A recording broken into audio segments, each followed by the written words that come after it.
नमो नमः। ज्ञान विविध चैनल में आप सबका स्वागत है। हमारा कक्षा 9वीं का दूसरा चैप्टर चल रहा है जिसका नाम है कि हमारे आसपास के पदार्थ शुद्ध है। इसके लिए आज हम अध्ययन करने वाले हैं। जैसे कल इस चैप्टर में हमने देखा था कि किस प्रकार से मिश्रण को पृथक किया जा सकता है उनके घटकों के अंदर। तो विभिन्न प्रकार के मेथड अपनाए थे, विभिन्न प्रकार के तरीके लिए थे। आज हम देखते हैं कि ये जो पदार्थ है इनके भौतिक और रासायनिक गुण कैसे, भौतिक व रासायनिक गुण क्या होते हैं। भौतिक और रासायनिक गुण से अभिप्राय क्या है? भौतिक का मतलब जैसे ये चौक है, इसको मैंने तोड़ दिया, कई इसमें टुकड़े मैंने बना दिए, ये तोड़ दिया, तो ये क्या हो गया? इसकी भौतिक अवस्था में परिवर्तन हो गया। सपोज कीजिए बर्फ है, बर्फ को रूम के टेम्परेचर पर छोड़ दिया, तो ऐसी स्थिति में क्या होगा कि वो बर्फ है वो जल यानी द्रव रूप में परिवर्तित हो जाएगी। पहले ठोस में थी और अब वो द्रवित रूप में आ गई, तो वो क्या हो गया? उसका भौतिक रूपांतरण हो गया। लेकिन रासायनिक जो क्रिया होती है, रासायनिक जो गुण होता है वो क्या होता है? उसके रासायनिक प्रवृत्ति से होता है, उसका रासायनिक संगठन देखा जाता है। जैसे भौतिक के लिए हम लेते हैं कि जैसे किसी भी पदार्थ का रंग है, उसका घनत्व है, उसका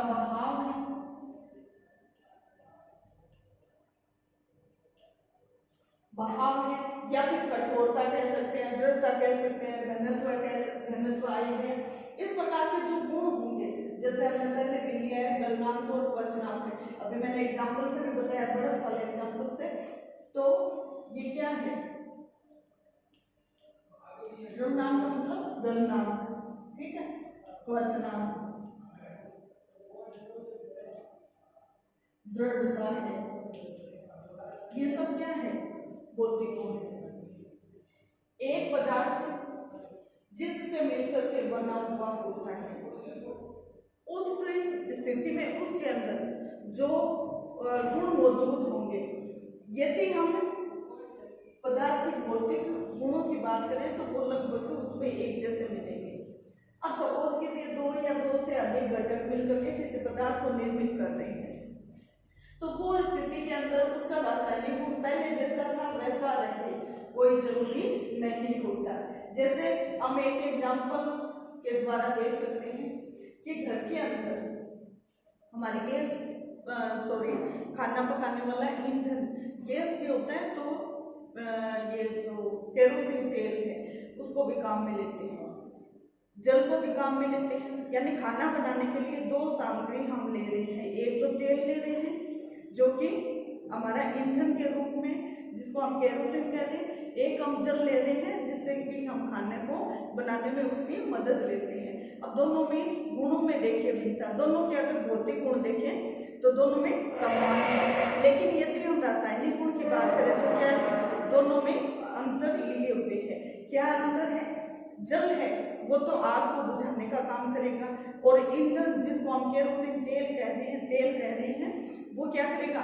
उस जल को जलाने उससे आग को जलाने का कार्य करेगा। कहने का मतलब तेल आग जला रहा है तो जल आग को बुझा रहा है। इसका मतलब उन दोनों के रासायनिक गुण क्या है? अलग अलग है। इसको हम क्या कहेंगे? उसके रासायनिक गुण कहेंगे, ठीक है। कोई भी पदार्थ है उसके भौतिक गुणों में अंतर हो सकता है, लेकिन रासायनिक गुण उस पदार्थ के अंदर लगभग एक जैसे होंगे। जैसे इसका एग्जाम्पल बर्फ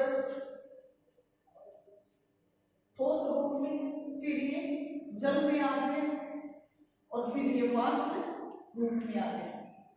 ठोस, ये द्रव और ये गैसीय रूप, ये अवस्था अंतर रूपांतरण है। इनके जो रासायनिक गुण होंगे वो क्या होंगे? अलग अलग। रासायनिक गुण इसके अलग होंगे, इसके अलग होंगे, इसके अलग रासायनिक गुण एक जैसे होंगे, क्योंकि जल है इसलिए रासायनिक गुण एक जैसे हैं। लेकिन हमने अवस्था परिवर्तन देखा है, ये अवस्था परिवर्तन किस में आएगा? इसके भौतिक गुण में आएगा। तो इसके भौतिक गुण तो क्या होंगे? भौतिक गुण तो भिन्न भिन्न होंगे, लेकिन रासायनिक गुण जो है वो क्या हो जाएंगे, समान होंगे, समान होगा। ठीक है, इस प्रकार से हम कह सकते हैं कि भौतिक और रासायनिक गुणों में इनमें अंतर किया जा सकता है। ठीक है, ये चीज समझ में आ गई। अब हम लेते हैं कि जैसे एक एग्जाम्पल आप लोगों ने घर पर भी महसूस किया होगा, मोमबत्ती है, उसको जब हम जलाते हैं तो उसमें रासायनिक क्रिया भी, रासायनिक परिवर्तन भी होता है और भौतिक परिवर्तन भी होता है। ये आप मुझे व्हाट्सएप पर बताओगे कि किस स्थिति में आप कहेंगे कि इसमें भौतिक परिवर्तन हो रहा है, रूपांतरण हो रहा है, किस स्थिति में कहेंगे हम इसमें रासायनिक गुण में परिवर्तन हो रहा है, ये आप बताएंगे। ठीक है, व्हाट्सएप के ऊपर मुझे बताओ। अब हम लेते हैं कि पदार्थ है उनकी शुद्धता के आधार पर, पदार्थों को उनकी शुद्धता के आधार पर, जैसे अभी भौतिक और रासायनिक गुण लिया, अब इसको मैं हटा देती हूँ। अब हम लेंगे पदार्थों के जो शुद्ध है, शुद्ध पदार्थ है उनके क्या प्रकार हो सकते हैं, शुद्ध पदार्थों के प्रकार कौन कौन से, दो प्रकार के, एक को हम कहते हैं तत्व और दूसरे को हम कहेंगे फ्लूइड। शुद्ध पदार्थ की बात करें, तत्व से अभिप्राय क्या होता है, तत्व से अभिप्राय होता है जिसको और आगे रासायनिक परिवर्तन नहीं किया जा सकता, यानी तत्व प्राप्त हो गए। जैसे हम हाइड्रोजन का सिंबल H लेते हैं, प्रतीक, कार्बन का C लेते हैं, क्लोरीन का Cl लेते हैं, तो ये क्या है, तत्व है। अब सपोज कीजिए हम क्लोरीन गैस की बात कर रहे हैं, क्लोरीन गैस में क्या हो जाएगा, Cl2, क्लोरीन गैस, यानी दो तत्व मिलकर के, क्लोरीन के दो तत्व मिलकर के एक किसको बना रहे हैं, एक पदार्थ को बना रहे हैं, शुद्ध पदार्थ को बना रहे हैं। जल की बात करें तो हाइड्रोजन के दो तत्व और ऑक्सीजन का एक तत्व मिलकर के जल के अणु को निर्मित करता है। कहने का मतलब ये पदार्थ शुद्ध रूप में प्राप्त हो रहा है। अब यदि हम इसके अंदर घटकों की बात करें तो हम देखेंगे कि जल के अंदर जो हाइड्रोजन और ऑक्सीजन उनके अंदर अलग अलग तत्व है, हाइड्रोजन और ऑक्सीजन दोनों के ही अगर गुणों की बात करें तो दोनों के गुण क्या है, रासायनिक गुण क्या है, पृथक पृथक है। जब ये जल बन जाता है तो ना तो इसके अंदर ऑक्सीजन के गुण रहते हैं, ना ही इसके हाइड्रोजन वाले रासायनिक गुण रहते हैं, बल्कि इसका अपना एक अलग से स्थायी परिवर्तन हो चुका है। रासायनिक गुण को इन दोनों से पृथक रूप से वो प्रदर्शित करेगा। ऐसी स्थिति में हम कह सकते हैं कि ये जो अवयव बना है ये इसका क्या हो गया, स्थायी अवयव हो गया। तो तत्व से अभिप्राय क्या होता है कि वह कारक या वह पदार्थ का रासायनिक संगठन जिसके आधार पर इसको अलग किया गया है, लेकिन इसके अंदर इसको और आगे किसी सरल यौगिक में या पदार्थ में परिवर्तित नहीं किया जा सकता। तो ऐसी स्थिति में इसके अंदर आगे रासायनिक परिवर्तन नहीं होगा। तो इस आधार पर हम कह सकते हैं कि ये तत्व छोटे से छोटा अवयव है जो जिसके अंदर आगे और विभाजन नहीं हो सकता। जैसे हम लोग परमाणु की बात करते हैं, परमाणु इन्हीं से मिले हुए हैं जिसको और आगे सरल भागों में हम विभक्त नहीं कर सकते। ठीक है, परिभाषा इसकी जो ये परिभाषा है क्या है कि जब किसी पदार्थ को इसके तत्व की बात करें तो उसको और आगे किसी रासायनिक परिवर्तन करके सरल पदार्थ में विभाजित नहीं किया जा सकता, कोई परिवर्तन नहीं हुआ आगे और इसका विभाजन संभव नहीं है। सबसे पहले हम देखें कि ये जो तत्व है, इस तत्व क्या जो ये तत्व शब्द है ये किसने दिया, एक बोयल साइंटिस्ट थे, रॉबर्ट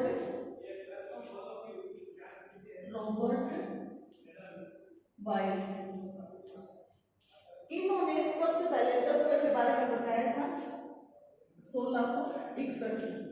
ठीक है, सबसे पहले इन्होंने बताया था कि तत्व जैसा कोई पदार्थ का प्रारूप है, पदार्थ का प्रकार है, जिसको और आगे रासायनिक परिवर्तन करवा करके सरल पदार्थ में विभाजित करना संभव नहीं है। तो ये बात किसने कही? ये जो बात कही थी तत्व शब्द तो इन्होंने दिया, लेकिन ये जो बात कही थी यानी इसकी परिभाषा है, ये परिभाषा देने वाले एंटोनी साइंटिस्ट थे, जिनका पूरा नाम था Antony Lawrence तवाइजी।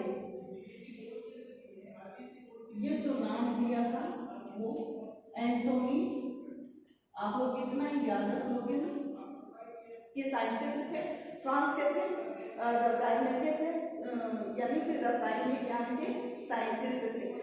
Lawrence, Antony Lawrence नाम याद रखोगे, उसी से नाम होते हैं लवाइजी,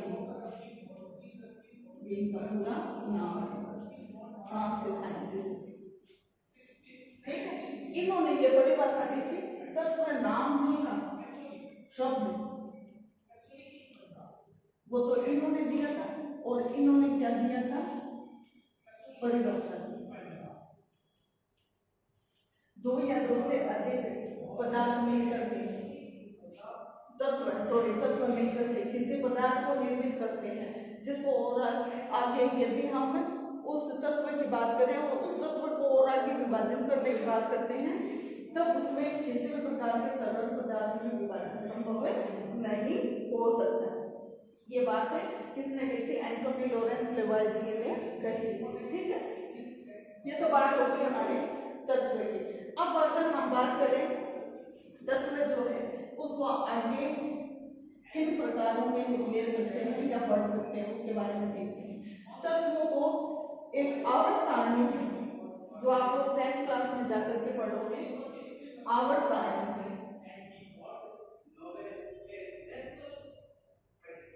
मेंडलीव की है, फिर अपनी आवर्त सारणी है। ये जो आवर्त सारणी है, इस आवर्त सारणी में हम देखते हैं कि लगभग 118 तत्व खोजे जा चुके हैं। ठीक है, 118 तत्वों की खोज अब तक हो चुकी है। आवर्त सारणी के अंतर्गत उनको व्यवस्थित भी कर दिया गया है, लेकिन इनमें से 92 जो है वो तो प्राकृतिक है, बाकी की क्या है? आर्टिफिशियल है, यानी मानव निर्मित। शेष मानव निर्मित। आवर्त सारणी में क्या है? समूह होते हैं और आवर्त होते हैं। नेक्स्ट जो आपकी क्लास होगी उसमें आप इनको ढंग से देखोगे। जैसे कार्बन है उसको C से रिप्रेजेंट करते हैं, हाइड्रोजन को H से, हीलियम को E से, बोरोन को B से, बेरिलियम को। इस प्रकार से हमें इनके जो प्रतीक है उन प्रतीक को एक निश्चित समूह के अंदर रखा जाता है, जिसको हम आवर्त सारणी कहते हैं। ठीक है, इस आवर्त सारणी के अंदर तत्वों को 3 भागों में बांटा गया है: धातु, अधातु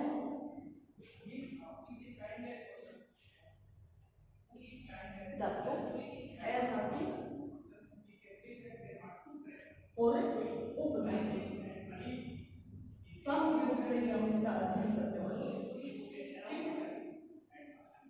धातु जो है, धातु है, धातु है, इनको उस आवर्त सारणी में भी अलग से अलग अलग भागों में विभक्त करके उस सारणी में दर्शाया हुआ रहता है। ठीक है, सबसे पहले हम धातु की बात करें तो धातु के तत्व होते हैं जो कि चमकीले होते हैं, कठोर होते हैं।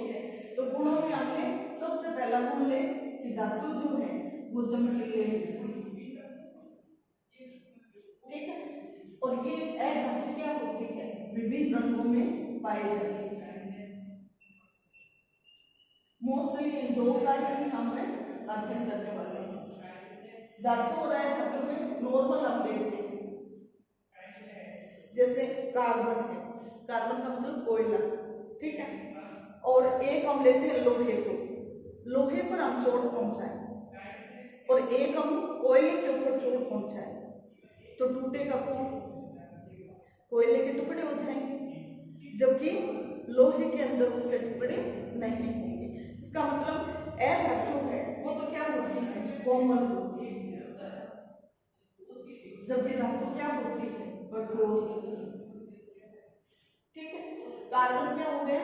अधातु, और जो लोहा है वो क्या हो गया? धातु हो गया। धातु की सतह क्या होती है? चमकीली होती है। अधातु क्या होते हैं? विभिन्न रंगों को लिए हुए होते हैं। ठीक है, अब जैसे रंग की बात करें, इसमें ये कठोर है, ये कोमल है। कोमल नहीं कहेंगे, इसको भंगूर कहेंगे। भंगूर का मतलब क्या होता है? छोटी सी चोट पहुंचाने से उसके टुकड़े टुकड़े हो जाते। ठीक है, दूसरा गुण हो गया। तीसरा गुण, यदि हम इसमें रंग की बात करें तो चांदी है, धातु है जिसका प्रतीक Ag है, वो क्या होती है? सफेद रंग की। सोने को Au, गोल्ड। ठीक है, ये पीले रंग का होता है। और इसमें क्या दे रखा है कि ये विभिन्न रंगों में पाया जाता है। धातु विभिन्न रंगों में पाए जाते हैं। यदि हम ताप और विद्युत की बात करें तो ये क्या होती है? धातु क्या होती है? सुचालक होती है। ठीक है, जबकि ये क्या होती है? कुचालक।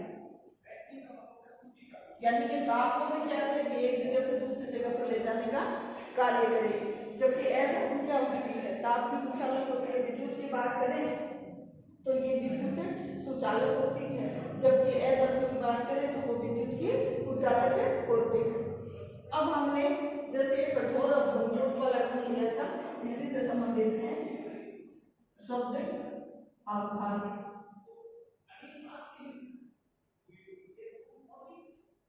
आघात जैसा, ठीक है, इसका मतलब थोड़ी सी चोट पहुंचाने पर वो अगर टुकड़ों में टूट जाए तब तो वो क्या हो जाएगा? आघात वाला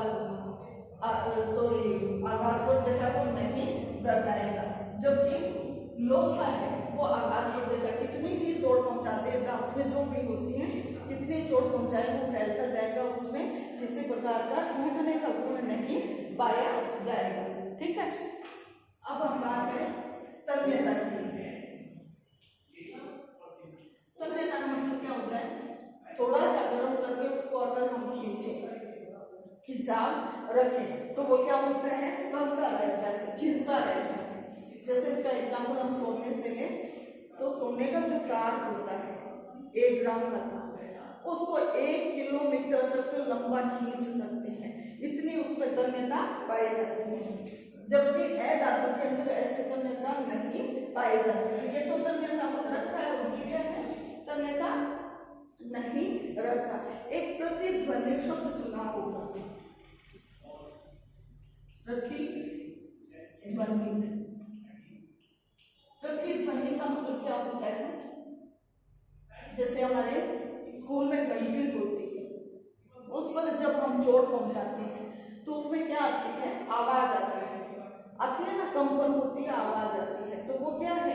जब उस पर चोट पहुंचाए तो उसके द्वारा एक प्रतिध्वनि उत्पन्न किया गया। ये गुण धातु में पाया जाता है, अधातु में ये गुण नहीं पाया जाता है। कहने का मतलब कि बहुत सारे ऐसे गुणों को लिए हुए हैं जिनको देखकर हम इनमें अंतर कर सकते हैं। अब यदि हम बात करें कि ये जो हमारे ये धातु है, धातु में पारा भी आता है। पारा कहाँ होता है? थर्मामीटर में रखा जाता है। ये पारा है वो कमरे के ताप पर ठोस ना रहकर, यानी कठोर ना रहकर के क्या हो जाता है? द्रव रूप में आ जाता है।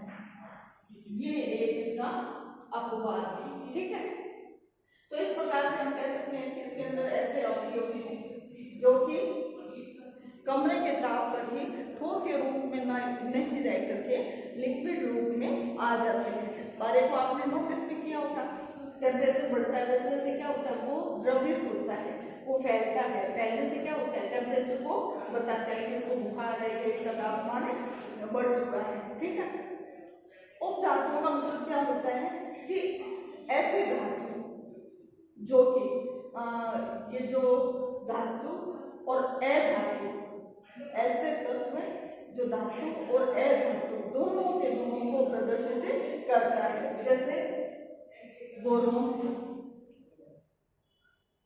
बेरिलियम और बेरिलियम, सिलिकॉन और जर्मेनियम। ये ऐसे तत्व हैं जो कि धातु और अधातु दोनों के गुणों को प्रदर्शित करते हैं। ठीक है, ये इसके अंदर हमें कुछ लक्षणों को लेकर के देख सकते हैं। कुछ इसमें अपवाद है। अपवाद में क्या है, जैसे ब्रोमीन, गैस ये रूप है, ब्रोमीन हो गया, ब्रोमीन के साथ में पारे को भी लिया, ये दोनों ही क्या है, कमरे के ताप पर ब्रोमीन क्या है, गैस है, ये दोनों ही कमरे के ताप पर क्या है, द्रव रूप है। ठीक है, ये दो इसके अपवाद हो गए, ब्रोमीन इसके अंदर आता है, अधातु के अंदर आता है।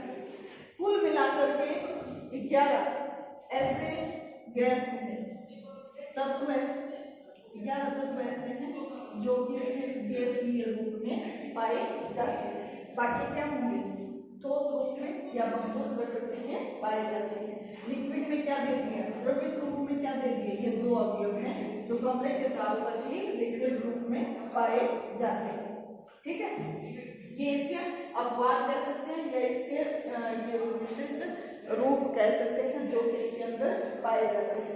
ठीक है, ये कुछ एक प्रश्न पूछे जाने वाले होते हैं, तो इनको आप विशेष कर नोट कर लेना कि ये अपवाद है, क्या तत्व है वो उस आवेशानी के अंदर गैसीय रूप में पाए जाते हैं। ठीक है, अब हम लेंगे इसका दूसरा रूप, किसका, शुद्ध पदार्थों के प्रकार में हमने लिया था तत्व और यौगिक। तत्व के बारे में हमने यहाँ पर अध्ययन कर लिया है। अब हम बात करेंगे यौगिक की। यौगिक क्या होते हैं, दो या दो से अधिक तत्व मिलकर किसी पदार्थ का निर्माण करते हैं, उसको हम क्या कहते हैं, यौगिक कहते हैं। जैसे carbon plus oxygen, carbon dioxide, ठीक है, C plus hydrogen, CH4, methane. अलग मीथेन का प्रोसेस अलग होता है, लेकिन ये भी हमने क्या प्लस H2, कार्बन डाइऑक्साइड और hydrogen, C6H12O6 plus H2O plus carbon dioxide, प्रकाश संश्लेषण होती है। ये क्या है, दो प्रकार की यौगिक है। ये क्या है, दो तत्व है, भिन्न तत्व है, मिलकर के किसी यौगिक को निर्मित कर रहे हैं। दो या दो से अधिक तत्व मिलकर के, जो कि जिनका अनुपात क्या होगा, दो या अधिक तत्व निश्चित रासायनिक निश्चित या नियत अनुपात में रासायनिक संगठन कह सकते हैं, रासायनिक प्रक्रिया के द्वारा किसी पदार्थ को बनाते हैं, और वो पदार्थ क्या कहलाता है, यौगिक कहलाता है। कहने का मतलब कि रासायनिक तौर पर जिनका रासायनिक संगठन और जिसकी प्रक्रिया है, उस आधार पर किसी एक नवीन पदार्थ का निर्माण होता है, उसको हम क्या कहते हैं, यौगिक कहते हैं। ठीक है, इस पदार्थ के अंदर जो तत्व लिए जाते हैं, उन तत्वों के गुण नहीं रह करके किसी एक नवीन गुण को प्रदर्शित इसके द्वारा किया जाता है। ठीक है, जैसे कार्बन हाइड्रोजन दो भिन्न लक्षणों वाले यौगिक हैं, सॉरी तत्व हैं। इनसे जो यौगिक बना है, उस यौगिक के अंदर इन दोनों से भिन्न लक्षण उपस्थित रहेंगे। तो इस आधार पर हम कह सकते हैं कि जो ये नया यौगिक बन रहा है, इस नवीन यौगिक के अंदर जो लक्षण पाए जाएंगे वो रासायनिक परिवर्तन को लिए हुए स्थायी रूप को प्रदर्शित करेंगे। तो ये रासायनिक तौर पर एक भिन्न लक्षण को लिए हुए हैं। ठीक है, आप लोगों के मेरे हिसाब से समझ में आ गया। इसके अंदर यदि हम यौगिक के अंदर देखें तो इसमें दो प्रकार की प्रक्रिया होती है। एक तो क्या हुआ कि नए पदार्थ का निर्माण, ठीक है। दूसरा क्या हुआ, जब इसके अंदर हम इसके लक्षण को लेते हैं, जो नया पदार्थ बनना है, उस नए पदार्थ के अंदर जो गुण हम ले या भौतिक विधि के द्वारा हम चाहें, सबसे पहले हम गुण देखें तो गुण में क्या होगी, जिसमें नए पदार्थ के अंदर जो गुण मौजूद होंगे उन गुणों में क्या हो जाएगा, जिनसे बने उनसे भिन्न होगा, उनसे भिन्न होगा। ठीक है। तीसरा, यदि हम इस पदार्थ, जो नया पदार्थ बनना है, इस पदार्थ को यदि भौतिक विधि के द्वारा पृथक करना चाहें तो पृथक नहीं किया जा सकता, बल्कि इसको पृथक करने के लिए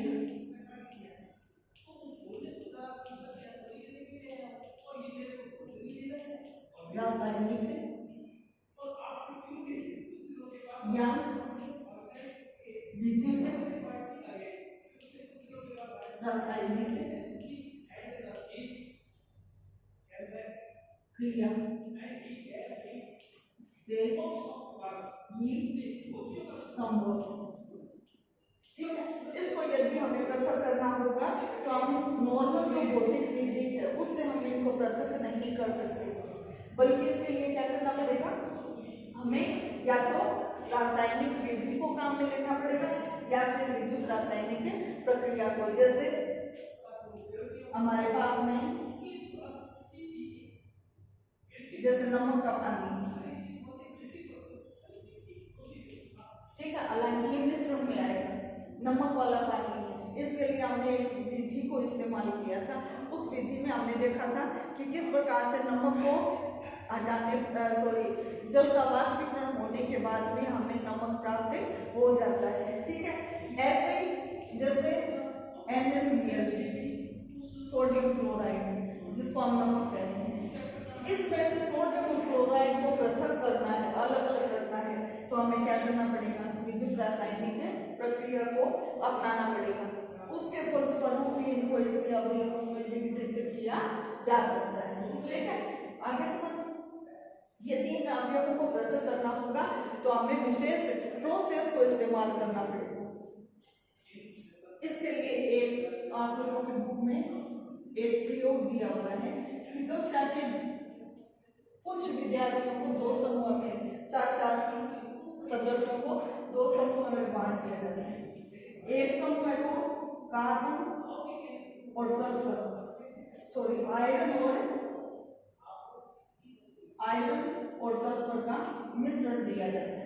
दूसरे वाले को भी आयरन और सल्फर का मिश्रण दिया जाता है, चूर्ण दिया जाता है। ठीक है, इसको गर्म किया जाता है और इनको ऐसे ही मिला लिया जाता है। जब इसको गर्म करते हैं तो लाल तप्त हो जाता है। ठीक है, लाल तप्त हो जाता है और इसमें ऐसा कोई प्रोसेस नहीं, दोनों ही क्या है, टुकड़े टुकड़ों के रूप में है, तो इनको मिक्स करके छोड़ दिया। अब चुंबक को इनके पास में ले जाया गया तो इसके द्वारा तो चुंबकीय गुण को प्रदर्शित नहीं किया जाएगा, क्योंकि इन्होंने आपस में क्रिया करके एक नया पदार्थ बना लिया, लेकिन इनके द्वारा लोहे के टुकड़े को चुंबक क्या करेगा, खींच लेगा। पहला प्रोसेस। दूसरा प्रोसेस कि मान लिया इन मिश्रणों को दो समूह में बांट लिया, ठीक है, इसको भी दो भागों में बांट लिया और इसको भी दो भागों में बांट लिया। इस वाला जो भाग है, या हम ये कह सकते हैं इस वाले को ही हम लेते हैं, इसके अंदर हमने इसको दो भागों में बांटा, और बांटने के बाद में एक में तो मैंने मिला दिया CH2 कार्बन डाइसल्फाइड मिला दिया, एक में मैंने क्या किया तनु H2SO4 सल्फ्यूरिक अम्ल या तनु हाइड्रोक्लोरिक अम्ल को मिला दिया। ये प्रोसेस जब अपनाते हैं तो क्या होता है कि इसको दो भागों में बांटा हुआ है। पहला वाला जो नमूना लिया था जिसके अंदर CH2 हमने मिलाया था, उसमें से क्या होती है हाइड्रोजन गैस बुलबुलों के रूप में बाहर निकलती है, ठीक है। दूसरे वाले के अंदर सड़े हुए अंडे जैसे बदबू आती है, जो कि ये बताता है कि इसके अंदर H2S हाइड्रोजन सल्फाइड गैस मुक्त होती है। तो कहने का मतलब कि नमूने लिए थे एक जैसे थे, लेकिन उन दोनों में क्या है गुणों में भिन्नता आ गई। कब आई? जब उन दोनों में अलग अलग पृथक पृथक अवयवों को मिलाया गया, उसके फलस्वरूप प्रतिक्रिया देखेंगे, यानी उत्पाद को देखा गया तो दोनों में क्या था उत्पाद भिन्न भिन्न नजर आती है, ठीक है। तो इस प्रकार से हम कह सकते हैं कि यौगिक को हम दर्शा सकते हैं इसमें यौगिक के द्वारा, यौगिक के गुणों को हम इस प्रकार से दर्शा सकते हैं, यौगिक की परिभाषा हम इस प्रकार से दे सकते हैं। इसका स्क्रीनशॉट ले लेना फटाफट, ठीक है। अब हम फटाफट पदार्थ के प्रकार को शॉर्ट तरीके से हम ले लेते हैं, उसके बाद में हमारे चैप्टर कर दिया, ठीक है। जैसे सबसे पहले हम पदार्थ को, ये पदार्थ हमारा, इस पदार्थ को दो भागों में बांट लिया हमने शुरू से लेकर अब तक जो पढ़ा है उसी शुद्ध और अशुद्ध दो प्रकार से। शुद्ध रूप में अभी हमने लिया था दो प्रकार लिए थे, तत्व और यौगिक, और अशुद्ध में क्या लिया था दो प्रकार लिए थे, सममांगी और विषमांगी। मिश्रण में अशुद्ध को दो भागों में बांट लिया गया था मिश्रण के आधार पर। एक को तो हमने कह दिया था सममांगी मिश्रण है और दूसरे को कह दिया था विषमांगी मिश्रण है। कैसे किया था आप लोगों ने देखा भी होगा, जैसे चीनी को पानी में घोला सममांगी मिश्रण बन गया, विषमांगी केरोसिन तेल और जल को लिया तो वो क्या था विषमांगी कह सकते हैं दोनों एक दूसरे। या फिर हम भौतिक रूप से देखें जो अनाज और होते हैं उनके अंदर कंकर है पत्थर है इस प्रकार के जो स्ट्रक्चर उसमें मौजूद होती है उसको हम क्या कहेंगे विषमांगी कहेंगे, जिनको हम आसानी से पृथक कर सकते हैं, ठीक है।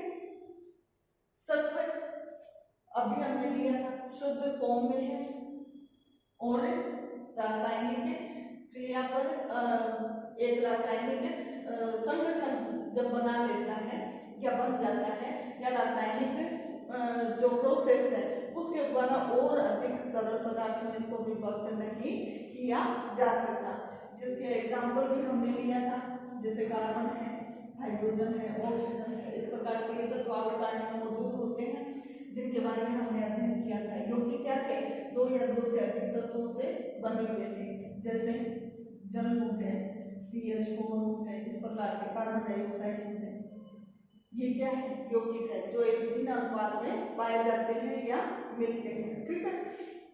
अब यदि हम सममांगी और विषमांगी की बात करें, सममांगी और विषमांगी, तो सममांगी और विषमांगी में हमने देखा भी था कि ये जो सममांगी मिश्रण होता है या सममांगी जो पदार्थ होते हैं उनका संगठन क्या होता है समान होता है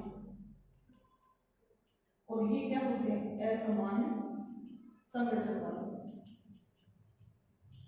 ठीक है। दो प्रकार के होते हैं, ऐसे ही समान संगठन और असमान संगठन के आधार पर यदि हम इनको देखें कि इनको पृथक किया जा सकता है तो इनको विशेष विधि से पृथक करते हैं, विशेष विधि जो हमने कल ली भी थी, और इनको आसानी से पृथक किया जा सकता है, ठीक है। तो इस प्रकार से ये हमारे शुद्ध और अशुद्ध पदार्थों का दो प्रकार से वर्गीकरण किया हुआ है जिसके बारे में हमने देखा था। और आज हमारा चैप्टर यहीं पर समाप्त होता है। आज